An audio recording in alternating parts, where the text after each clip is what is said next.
I always say we have a connection with our children, and sometimes we know something, you just can't pinpoint it.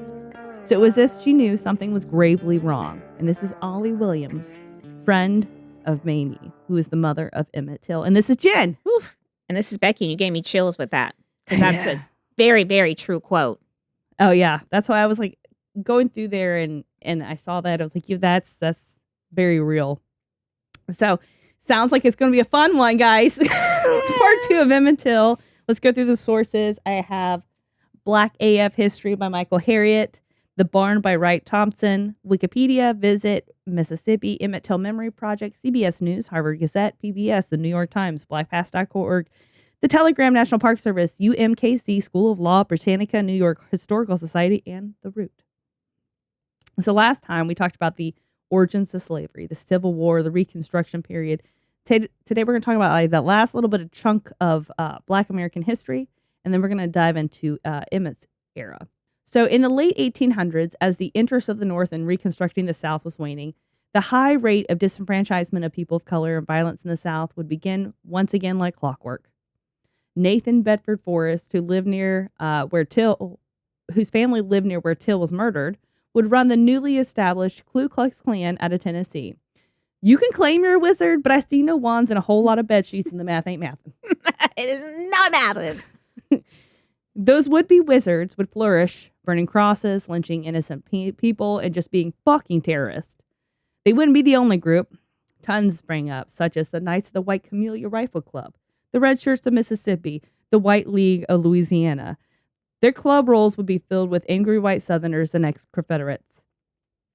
They were pissed that the North took their power from them and gave it to the slaves in a nutshell. They were banned from becoming citizens in many cases because they would refuse to repledge their allegiance to America, and this in turn banned them from office, leaving openings for the freedmen and women to step in. Their major focus was to really overthrow Southern state governments and restore white supremacy, talking about the KKK. But it failed because a lack of structure in federal law was added in the form of Enforcement Act in the 1870s. Old Forrest, he would die from the Beaties in 1877, but his legacy would be paraded by Southerners for years to come. My own mother graduated from Nathan B. Forrest High School in Florida. Oh, wow. Mm-hmm.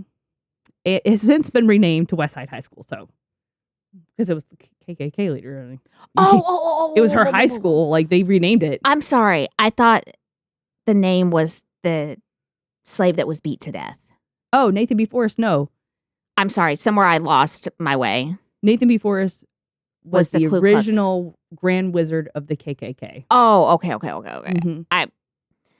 Sorry. So her high school was named after the leader of the KKK, the Grand Wow. Dragon. Yeah. Or High Wizard or whatever they called him at the time.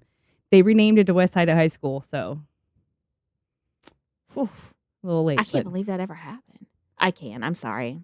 Did you have anything like that? Like, did you hear? Because Forrest, like, think about Forrest Gump. He was in the movie. Like, I was named after an old Confederate general, yada, yada, yada. Was he named after an old Confederate general? Yeah, you don't remember the beginning of Forrest Gump? Well, I don't know. That was silly for me. I've watched Forrest Gump a million times, but I must have missed that part. Well, I know they were on a plantation. He'll be talking about how his mom named him, and then it has like this black and white film clip of a guy in a KKK outfit with like a torch on a horse. I guess I never put 2 and 2 together because... But he downplays it the way he talks about it. So it's like, I'm just named after this old Confederate general, yada, yada, yada.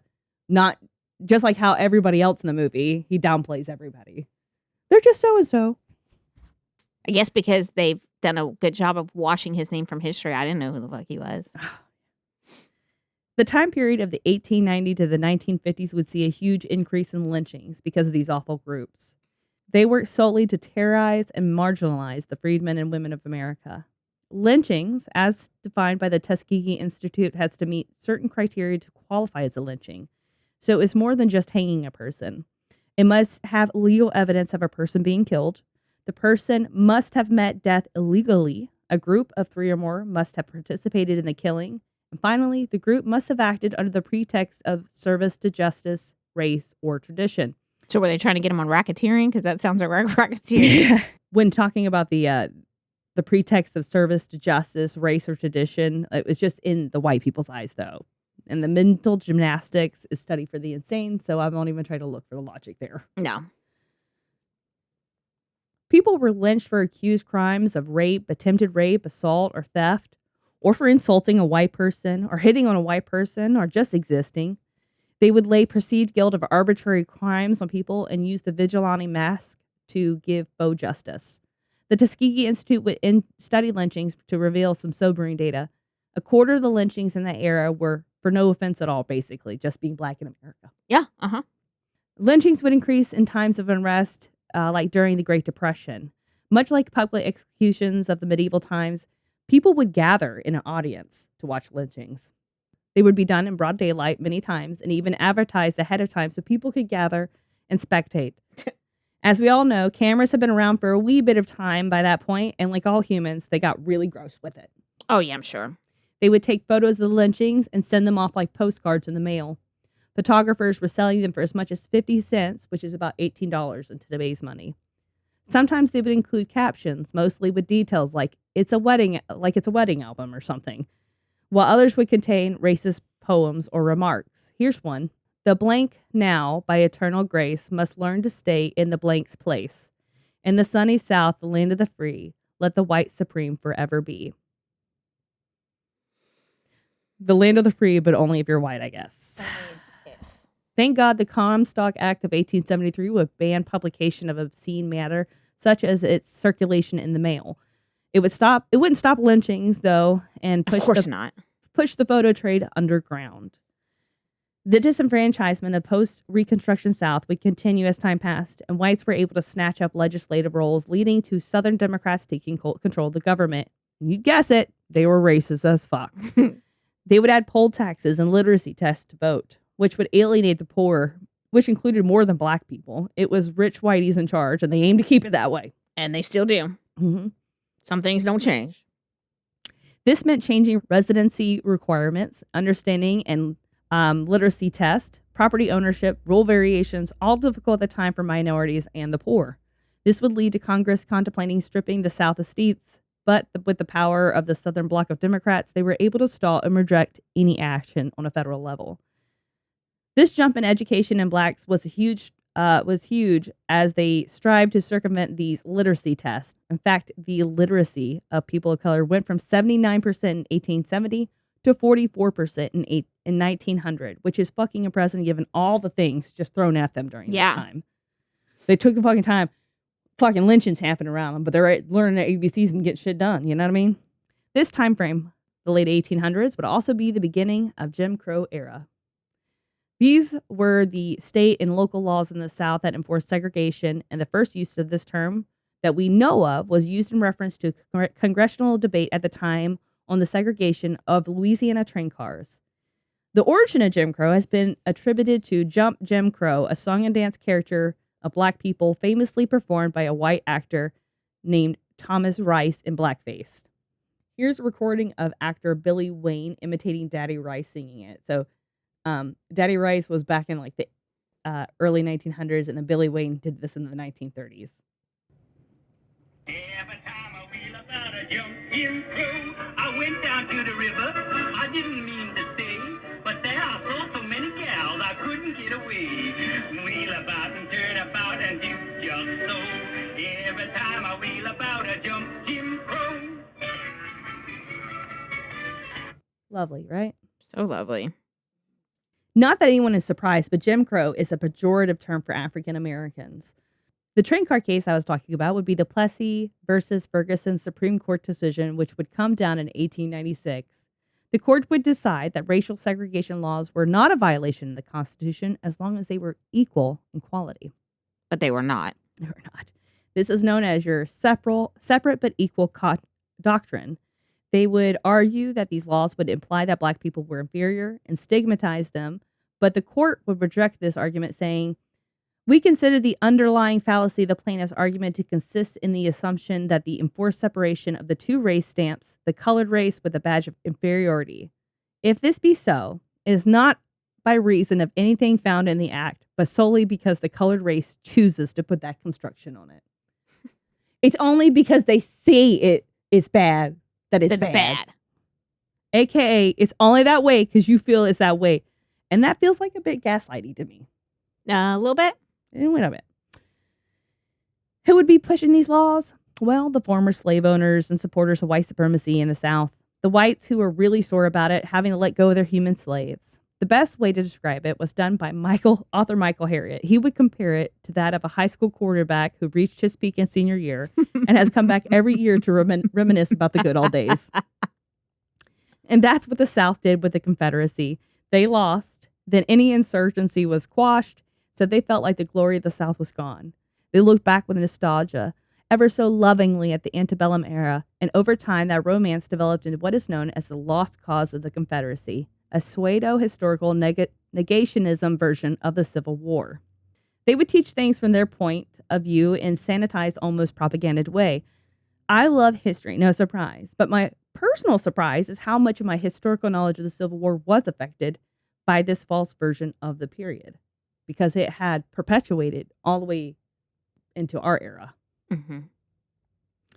I wanted to list a couple of these false narratives that I recall being taught myself and having to learn the correct history later in life. So I don't agree with any of it, but I am a very transparent person who believes that in learning the truth, even if it's ugly. So I was taught that the South rose to fight for state rights. It wasn't just about slavery. This is false. They wanted to hang their argument on the difference between the agrarian South farming culture to the radical North. This is the origins of the Southern gentleman's chivalry, willing to fight for their way of life and as brave radical Americans. They would also argue that the North version was meant to denigrate the South. Like, y'all just trying to make us look bad. Of course. I was taught that slavery wasn't that big of a deal and that many slaves stayed with their masters because most of them were good people who didn't rape or whip their slaves. And I'm saying that's something I learned as a small child. Right. From family. And you know, I'm not taught in school. Not taught in school, that one. They were trying to focus it as like that all groups, there's a portion that's bad, but it's not the majority. That's not the same. Right. It's not the same, friends. I was watching an interview of the son of a white woman who was a freedom rider in Mississippi during the Civil Rights era. He would bring up the weird pride that white Southerners would develop about their heritage as slave owner descendants and how they would be like family to their slaves. They were good slave owners, which I don't know about you, but I don't like to human traffic my family and friends. Well, no, I'm just kidding. Absolutely not. For funsies sometimes.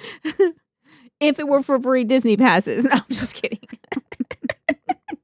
I'm like, my grandma, like, she would talk about it like the good old days or something, you know? It was just very fucking weird to look back now. And it's like, oh my God, I was like a little Nazi kid. Well, the good old days to white people was they lived in these big houses. They did no work. Someone cooked, cleaned, did all the farming, everything. And it was good old days to them. And then here these people came and took that wonderful way of life. And the people, they liked it. Well, yeah, because if you ask them with the cat and nine tails in your hand, if you like it, they're going to say they do. For real. I would too. I'd be like, oh, yeah, yes, sir. This is the best. Yes, sir. It's the best. The groups pushing these narratives were the same ones, donning the white pointy hood robes, who had a bit of an affinity for lighting crosses in people's yards they deemed less than. It would also be groups like the Daughters of the Confederacy and many others who take up that Confederate cross to bear and keep pushing white supremacy forward. By 1900, things in the South were a hotbed of racial tension, but the onset of World War I would bring a huge boom in the cotton business. And we're starting to arrive into Emmett's direct family timeline era, so just hold on. We're almost there. People were making fortunes converting to cotton or just coming down to give cotton a shot. They would end up raising the cost of cotton would go from, the 6 cents a pound that we were talking about earlier to $1 a pound. Mm. This change to American cotton would fuck with the Egyptian cotton, causing them to go into bankruptcy. But eventually, with the end of the war, the surplus of cotton, not only in the Delta and U.S., but worldwide, the cotton boom would end. England had stockpiles of American cotton and eventually had to quit buying, and India would have a surplus harvest that year, all contributing to a quick plummet of wealth in the Delta. It wouldn't help that the boll weevil would show up from Mexico as well and really devastate the crops in the South. Many black landowners would continue to lose their lands to banks, leading to more sharecropping like Emmett's great-uncle Moses Wright. But we'll come back to him shortly. In the 1930s, DuPont would create the first synthetic fiber. All of this would make the South's agrarian cotton culture defunct. With World War I, this meant immigrants were in short supply in northern factories, and with racial tensions and lynchings escalating, the Great Migration would happen. In 1900, 90% of Black Americans lived in the South, but due to the Great Migration in 1910 to 1930, 40% of those people would migrate to the Northeast, West, and Midwest.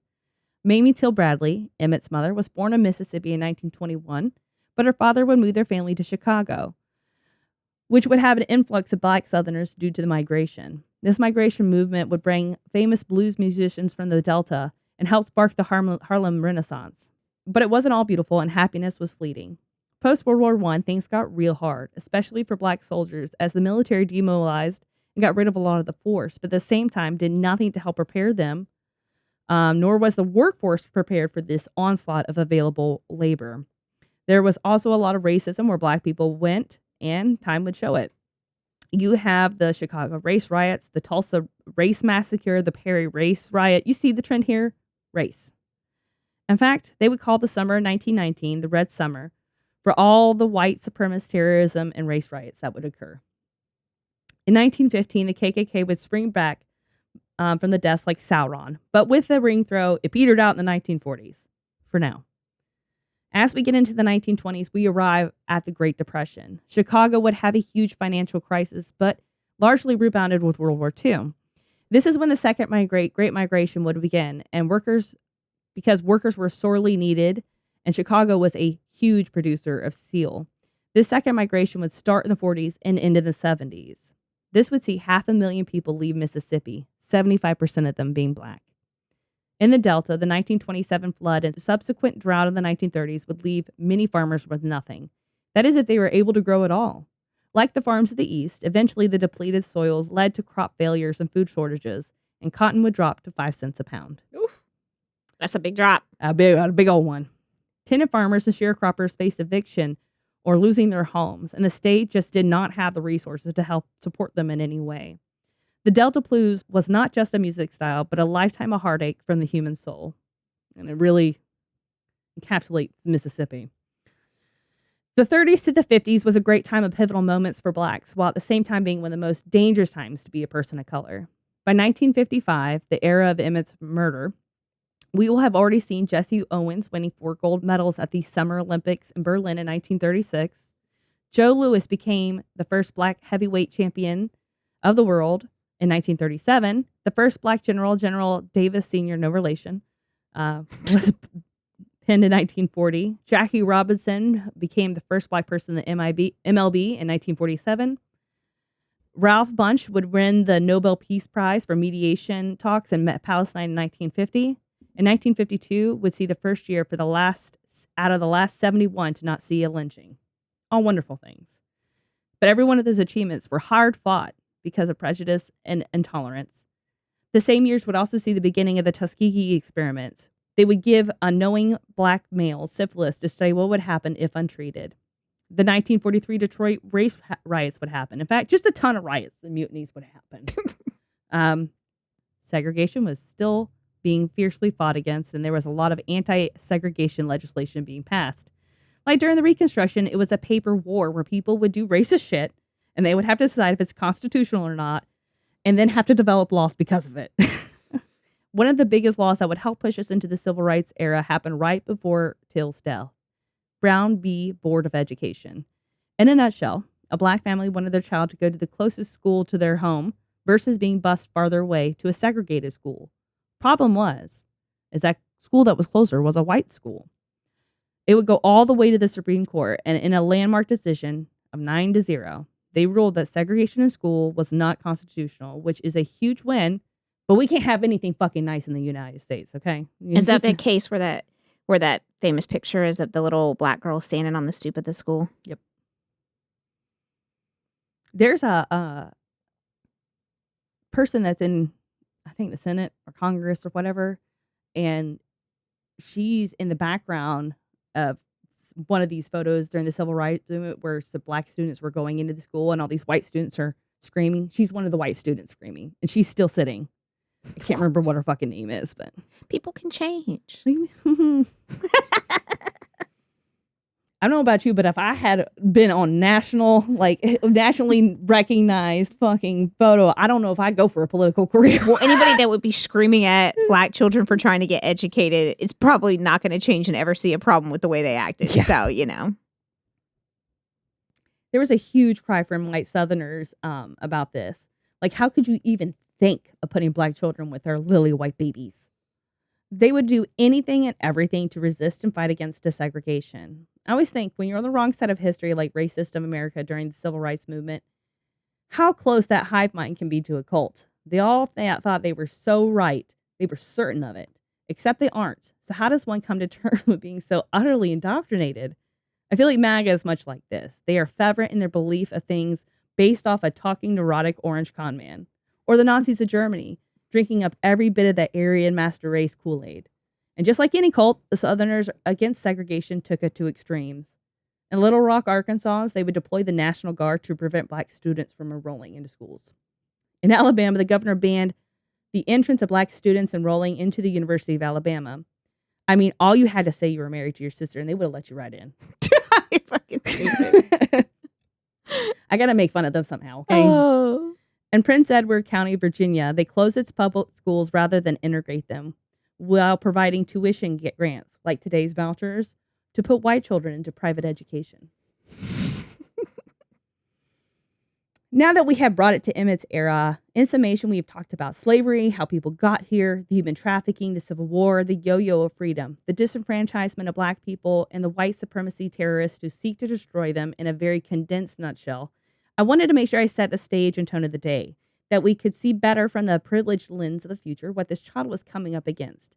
Centuries of enslavement, segregation, racism, and genocide of people who looked just like him. The kickoff of the civil rights movement would be around the corner, and violence and racial tension was at a fever pitch with Brown v. Board. Racists felt cornered, and like any cornered animal, they will retaliate with all they have.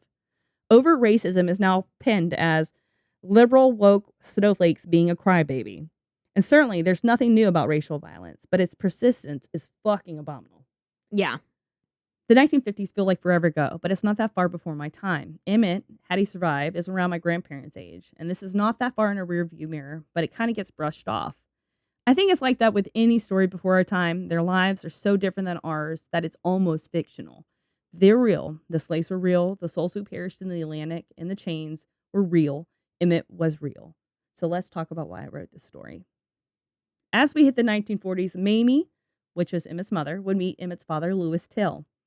A few months younger than she was very outgoing from Missouri. He was very outgoing and from Missouri. Her parents had her always focus on her studies, which was unusual for the time. Many women's career goals were just to get married. But her mom was like, no, you go and you get educated, girl.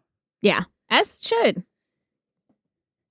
Mamie was the first black student to make A honor roll and the fourth black student to graduate from the predominantly white Argo Community High School. Yes, Argo, like the cornstarch. Her father worked there, and so did Emmett's father, Lewis.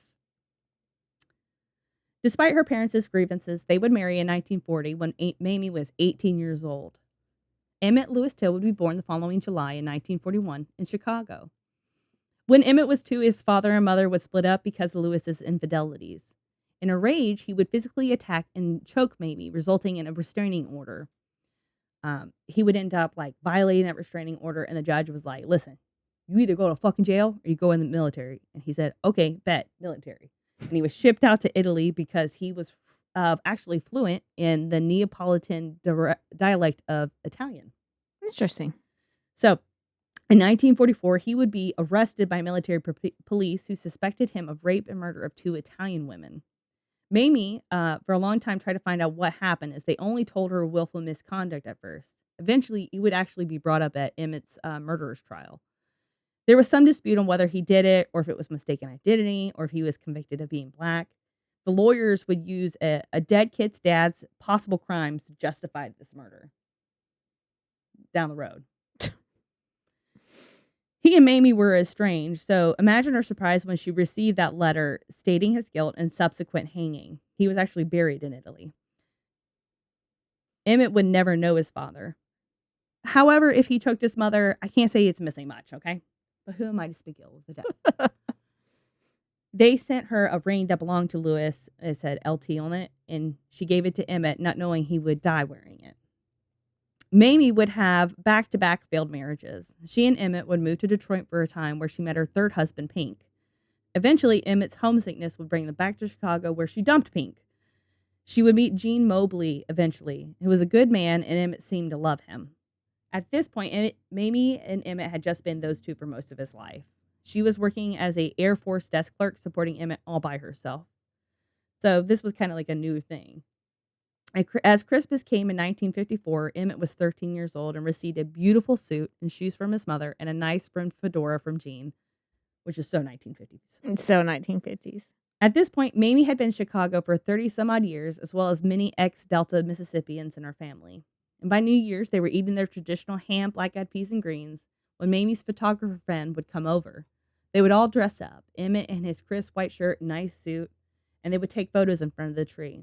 There's a photo of Emmett and his mother, the only proper photograph they'd ever take together, and a series of just Emmett and his fedora cocked back just like Gene showed him. These photos would be the ones that Mamie would give to the newspapers when he went missing. They're the first ones you see when you Google him.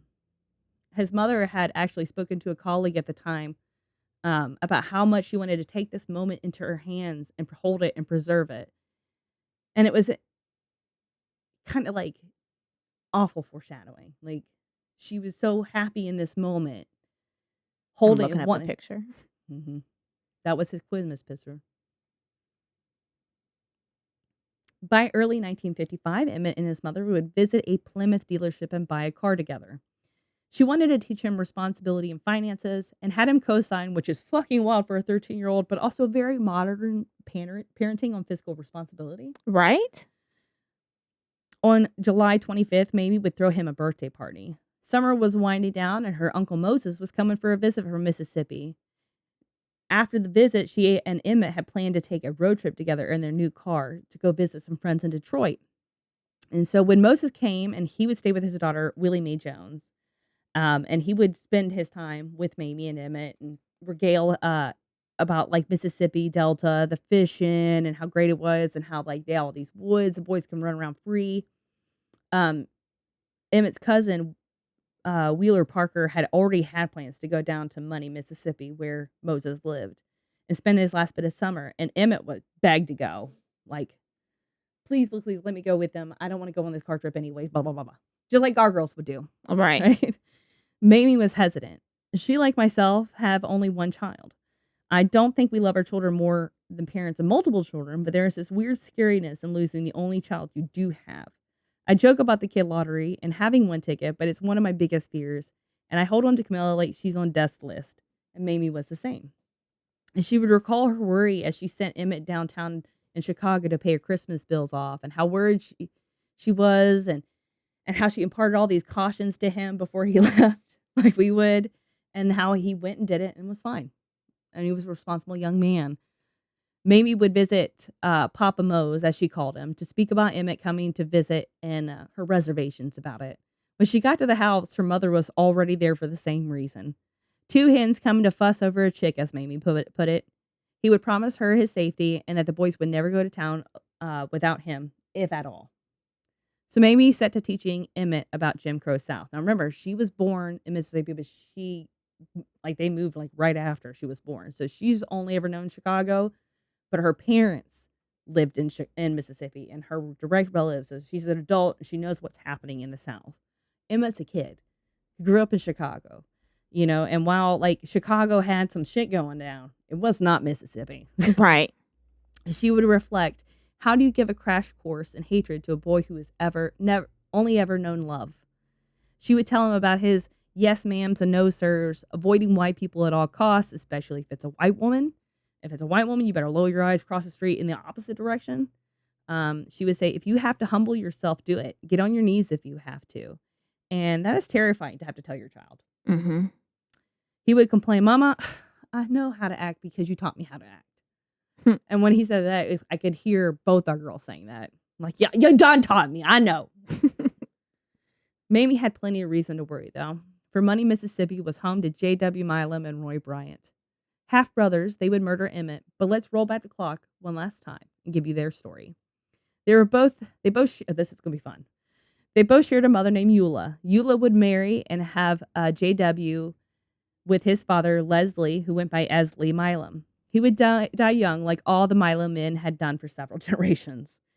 Esley had bought land to farm and would work digging gravel on the side until one day a gravel pit caved in. While he was distracted from the gravel, he had several broken limbs and would succumb to pneumonia at 30 years old. The farm would be foreclosed on, and his wife Eula and their 5 children would be destitute. He had a brother, J.W. did, named Leslie, named after their father, and he owned the barn that Emmett would die in. Eula would remarry, and this time to Henry Big Boy Bryant, and they had 6 kids. Jesus. So she had 11 children, and this one would include Roy Bryant. Their family tree, like many poor white trash Southerners, would do figure 8s, meaning everybody was related to someone. In this case, the Milams and the Bryants share a mutual great-grandfather. And then the tree comes back down, and their mother marries and just rejoins it. Most trees fork out. I'm just saying. I'm not an arborist, but even my own tree does that. I'm going to be honest. I had a great Aunt Gussie and a great Uncle Palmer who lived in Jessup, Georgia, off of Mallard Pie Road, and they were first cousins, and they never had children. But they were definitely married. At least they didn't produce any offspring. Exactly. My grandma would say that back in those days, getting town to town was just like so much harder. So after a while, everybody just was related by marriage or blood. In case my aunt and uncle's case, it was blood. Sounds like hillbilly banjo excuses, but yeah, here we are. As they entered adulthood, both would serve in the military. J.W. would serve in the Army and fight at the Battle of the Bulge in World War II, but would end up wounded. He would be commissioned as second lieutenant after his wounds healed and headed on home to Mississippi to grow cotton. Roy had a different approach to his Army career. He became that private everyone hated. He would get demoted and then go AWOL in 1951 and come back home to Mississippi. This is where he met his future wife, Carolyn, the one who would have the run-in with Emmitt in the Bryant store in Money, Mississippi. The Milam Bryant family would get into the grocery store business. If they weren't farmers, they were running their own stores. Their brother, Campbell, ran a store where their brother, Leslie, was a sharecropper. Their stores were mostly patronized by the black farmers and sharecroppers in the area. White people called them trash and peckerwoods and would still steer clear of them at all costs because they had an awful reputation. They had a history with beating people, abducting people they accused of stealing at their stores, just generally super fucking racist crimes. They were just like, they had an awful reputation. Why'd the black people use their store? Was it their only option? Basically. Okay. Like, in their eyes, there's like black people were at the bottom, and then you had the peckerwoods, white trash that they were, and then the rich whites. And they were doing everything they could to be a rich white. They just weren't making it. And let's add that this is all made up hierarchy in their brains. Okay, Yes, this is not how this really works. I mean, we all have some kind of made up hierarchy in our brain. Mine has to do with the colors of sweethearts. Blue's the best. I'm just being real, y'all. Just being real. Keep it 100. That's what my girl do. They would always be looking to make their next buck in the destitute South, and that included bootlegging. Everybody in the area knew that their grocery stores also doubled as liquor stores. Roy would buy a dump truck and work on J.W.'s dump truck business on the side. J.W. had a store, but it had burned down because the firefighters didn't like him and refused to assist him. Oh, that's fucking hilarious. He would build another store, but it would also get burned down again just before Emmett got murdered. Roy would teach people how to drive trucks for J.W.'s company, but he would use his own truck that he just bought to teach people. Well, that was a bad idea because one of the students would wreck it and it would burst into flames. And then, like, when they went to go file for the insurance company had went bankrupt like fucking 2 months prior. So they're like basically in dire straits, empty-handed. This is like right before Emmett's murder. So what does he do? Well, he buys a store without consulting his wife. I mean, she had 11 children, so I'm not sure she was going to add much to the sense. This is the son of the woman. Oh, with 11 okay. children. That's right. That's right. Now, around this time, Leslie would rent the property with the barn in 1952, just 2 years before the murder. He would plant cotton as his first crop in 1953, but cotton was out of its prime with synthetic materials available. And as 1955 arrives, so does the Brown v. Board decision.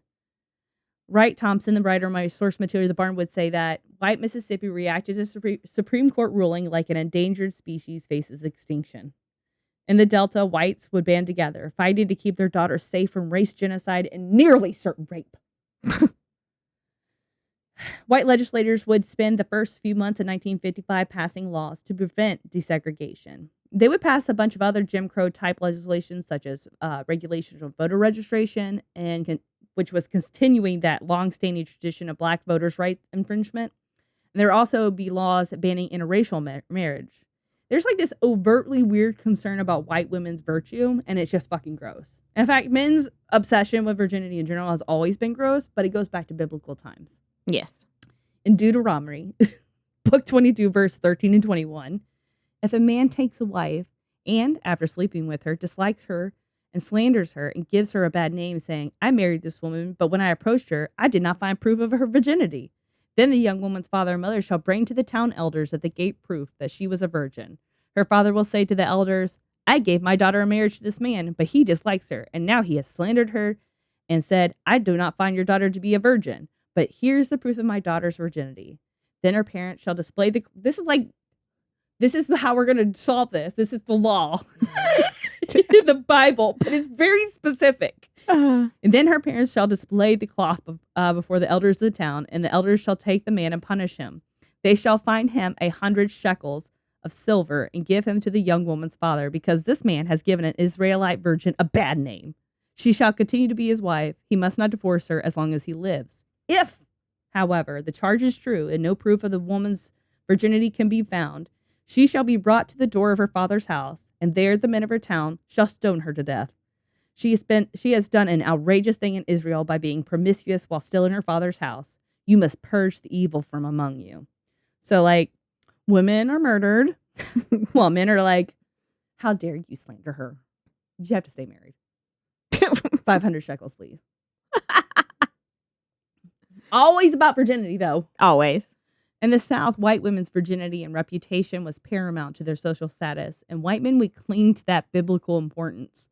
Black men were always told to steer clear, don't speak or look at her, don't even breathe in her direction, lest she thinks you're being inappropriate with her.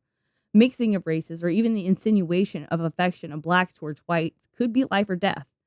There's another name for interracial relationships that carries a negative connotation: miscegenation. Miscegenation.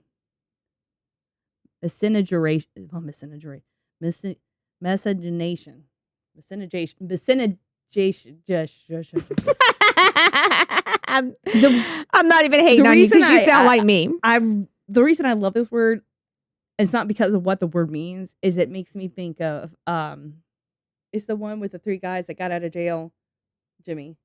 The one with the 3 guys that got out of jail and they would go looking for, yes. And so, like, the racist guy that's running for, like, governor or something like that, and he's like, resegregation, miscegenation. Like, he's using all these different fucking words. Sorry, that took me a long time to get there. It's okay. This intense focus on virginity and not mixing races plays a huge part in many murders in that time, including Emmitt's. But we'll come back to that. Mississippi would spend millions trying to improve black schools to be separate but equal as a last-ditch effort to conform to an old law they hated so they wouldn't have to conform to this new law they hated. Which law do we hate the least? Why is any of that important? Well, that and the long history of the Delta would make Bynum and Bryant like cannons with fuses ready to be lit and destroy whatever is in their path. Both of them will have lived poor, shitty lives. Both their dads and the several generations before them were fucking poor whites who were always trying to scrape out, like they were fucking Confederates that died in the Civil War. Shit like that. They're doing everything they can, and then they get, like, their stores burnt down, and my shit gets wrecked, and then all this happens with this black kid coming up in my store and hitting on my wife and whistling at her. How dare he? That's all that brought that moment. That morning that Emmitt would leave Chicago, he and his mother were running behind to catch the train in Mississippi. Mamie would pack the customary lunchbox, as there was no lunch car service for those of color, and it was actually was a famous tradition. And gave it to him, struggling to say goodbye as he was so excitedly impatient and wanting to get on the train. And the train was called the City of New Orleans. He would have to run to make it on the train, where he met his cousin Parker Wheeler and Papa Mose. Mamie would stay at the station until Emmett's train was out of sight, and when she made it home, her friend Ollie Williams, who was with her, said Mamie just crumbled. Ollie would say, "Really, truly, you could tell how she was deteriorating from the time you left Mississippi. It's like she knew something was wrong because she became ill. I recall she didn't have any energy. She was lethargic. She was pretty much bedridden. And I always say that we have a connection with our children, and sometimes we know something, you can't pinpoint it. So it was if she knew something was gravely wrong." And that's where we're going to pick up Emmett's first couple days in Mississippi, then the encounter, and then his death. Seems like a good place for a break. Yeah, really, you got to. Yeah. There's a lot of hee-ha-has to make fun of the white racist that I tried to include in this, give us that opportunity, but it is going to get dark. And this is a very dark subject, as I love to do. You do. You really love to bring us down. Don't worry, guys. I'll bring us back up with the next one. Please. So until next time, find us on our socials, Instagram, Facebook, TikTok. Jimmy has a great TikTok presence. He does. I love it. Check out our merch. If you're short on energy, check out W Energy Drinks and use code TCTH at W.GG to get 10% off your great clean energy drinks. Okay. No jitters here, baby. What are you? Let us know what your own Too Close to Home stories are. And don't forget to rate and subscribe on all the platforms you listen. Apple, Spotify, Amazon. The more you do for your girls, the more we could do for you.